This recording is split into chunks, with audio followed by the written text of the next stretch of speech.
இதுல நான் ஒரு சில கொஸ்டின்ஸ் மட்டும் கேட்கிறேன். ரொம்ப பழைய கொஸ்டின்ஸே பேசாம கொஞ்சம் ஒரு சில நியூவர் கொஸ்டின்ஸ் மட்டும் கேட்டுட்டு அப்படியே அடுத்த ஏரியாக்குள்ள போயிடலாம்னு நினைக்கிறேன். அதுல பாருங்க, இப்ப குறிப்பா வந்து நம்ம வந்து அதாவது முத்துலட்சுமி அம்மையார் அவர்களுக்கு வந்து பத்ம விபூஷன், பத்ம பூஷன் இல்லையா, அதே போல பத்மபூஷன் அது போல பத்மஸ்ரீ, இதுல எந்த விருது கொடுத்திருந்தோம், எந்த ஆண்டு கொடுத்திருந்தோம், இதை வந்து சாட்ல சொல்லுங்க. உங்களுக்கு ஞாபகம் இருந்ததுன்னா யார் யாருக்கு எப்பப்போ என்னென்ன விருது கொடுத்தோம் அப்படிங்கறத நான் நேத்தே வந்து லைவ் கிளாஸ் எல்லாம் முடிஞ்ச பிறகு நீங்க கமெண்ட்ல வந்து யாருன்னா ஒருத்தர் வந்து யார் யாருக்கு என்னென்ன விருது கொடுத்திருந்தோம்னு சொல்லி கமெண்ட் பண்ணுங்கன்னு சொல்லியிருந்தேன். அதை கமெண்ட் பண்ணியிருந்தீங்க, நான் பார்த்தேன். நம்ம சாட்ல லைவ்ல வந்து நல்லா ஆன்சர் பண்ணிக்கிட்டு வந்துட்டு இருந்த ஒரு ஸ்டூடெண்ட்டே வந்து கமெண்ட் பண்ணியிருந்தாங்க. Too good. அப்போ அது போல வந்து அந்த வந்து நம்ம யார் யாரெல்லாம் என்னென்னலாம் படிச்சோமோ அது எல்லாத்தையும் ஒரு முறை ரிவைஸ் பண்ணி ஞாபகம் வச்சுக்கணும். இப்போ நம்ம பயங்கர வேகமா ஃபாஸ்டா டக்குன்னு படிச்சுட்டு போறோம்ல, அதுல இந்த ரிவிஷனை மறந்துடக்கூடாது. It is very very important. நீங்க வந்து you have to revisit each and every point. முன்னாடி நாள் படிச்சதை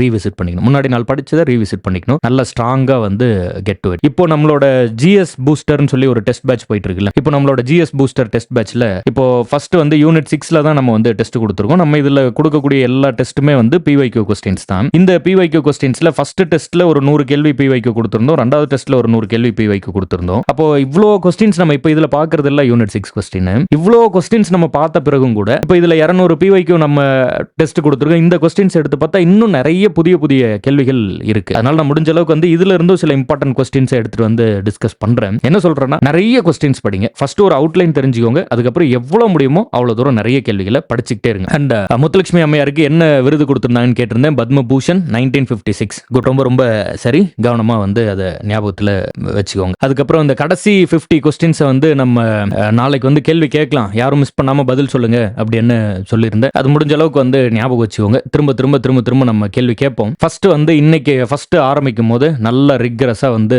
முக்கியமான ஏரியாஸ் எல்லாம் வந்து படிச்சு முடிச்சிடலாம். இப்போ நம்ம ஒரு 2-3 டாபிக் பார்த்திருக்கோம். என்ன, ஃபர்ஸ்ட் வந்து பாளையக்காரர்கள் ரிலேட்டடான ஏரியாஸ் எல்லாம் பார்த்தோம். பாளையக்காரர்கள் எல்லாம் மிட்ல நம்ம கிளாஸ் கொண்டு போக கொஸ்டின் கேட்கிறேன். டயர்டா இருக்கும் போது அல்லது கொஞ்சம் டிஸ்ட்ராக்ட் ஆகும்போது நிறைய கொஸ்டின்ஸ் கேட்கிறேன். அதெல்லாம் வந்து ஆன்சர் பண்ண பாருங்க. ரெண்டாவது வந்து விடுதலை போராட்டத்தில் தமிழக பெண்களின் பங்குன்னு சொல்லி இம்பார்ட்டன்டான ஏரியாஸ் எல்லாம் இருக்கு. இதுல இருந்தெல்லாம் சில கொஸ்டின்ஸ் கேட்கிறேன், இதுவும் ஆன்சர் பண்ண பாருங்க. விடுதலை போராட்டத்தில் தமிழக பெண்களின் பங்கு, இந்த 2 ஏரியால இருந்தும் மிட்ல வந்து ஒரு 1 hour இல்ல ஒரு 2 hours அப்புறம் வந்து நம்ம இதுல இருந்து ஃபுல்லா கொஸ்டின் ஆன்சர் டிஸ்கஸ் பண்ணலாம். நான் கேட்கிற ஒரு ரேபிட் ஃபயர் மாதிரி நல்ல கிடுன்னு ஆன்சர் சொல்ற மாதிரி ஒரு ரேபிட் ஃபயர் செக்ஷன் வச்சுப்போம். அதுக்கு இன்னைக்கான டாபிக் கொஞ்சம் முடிச்சிடலாம். விடுதலை போராட்டத்தில் தமிழ்நாட்டின் பங்கு. ஃபர்ஸ்ட் பார்த்தது பர்டிகுலரா பெண்களின் பங்கு என்னன்னு பார்த்தோம். இப்போ தமிழ்நாட்டின் பங்கு என்ன அப்படின்னு பார்க்கிறோம். சரி.